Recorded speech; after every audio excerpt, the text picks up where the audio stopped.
Joining us now is Joel Griffith, research fellow at the Heritage Foundation. Joel, welcome back. Always so great to be with you.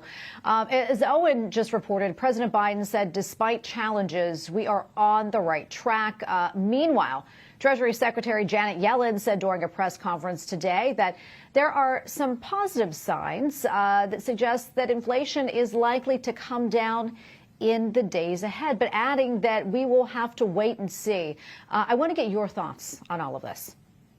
Well, this administration has lost all of its credibility over the past 6 months. What we know is that the economy now has been contracting for 6 months. It's been shrinking. And at the very same time, American families have been facing rising costs. In fact, at the Heritage Foundation, we estimate that a typical two-person working family has lost more than $6,000 in real income due to the Biden inflation. And remember, this is the same president who just a few months ago said, our economy has gone from on the mend to on the move. He said this when we knew the economy was contracting. So they're in a state of denial. We are now in a recession, and American families are feeling it.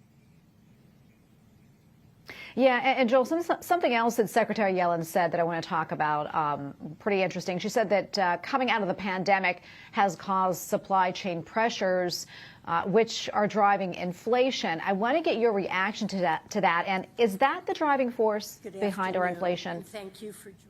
Well, there are many forces behind inflation. One of them are the fact that we have crippled production, and that includes crippling the ability to transport products. Now, what she's wrong about is blaming this on COVID itself. We had our government here, our national government and state and local governments, unnecessarily restricting economic production and criminalizing business operations. That was not necessary. It was wrong to do so. And we are still suffering the impact of that with all the backlogs. But on top of that, and this is what Secretary Yellen intentionally left out, one of the reasons why we have these supply chain issues is we had our federal government spend $6 trillion that were printed out of thin air and deposited in people's banking accounts, and people started to spend that artificially printed money. And that created demand at a time that we could not produce. And that's part of the reason why we still have all of these bottlenecks. And the secretary and the president refuse to accept responsibility for this economic misery that they've caused, both in terms of rising prices and also in terms of empty shelves. Yeah, and despite, what the Biden administration is saying and what they're trying to project, the latest consumer confidence numbers, they came out and they paint a very different story. Let's talk about that. Well, that's right, because American families, they know the reality. They know that their bank accounts are drying up now. We see savings rates that are plunging to near all-time lows.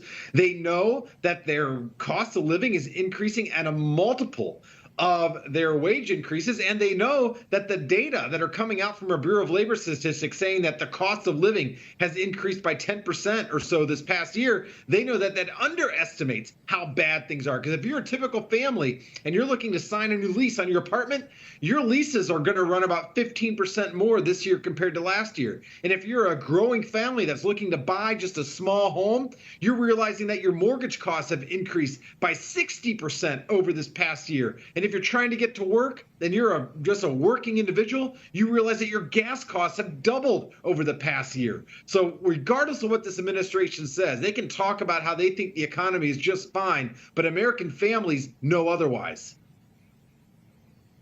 Joel, we have a little less than a minute left, so I want to get your final thoughts before we wrap up.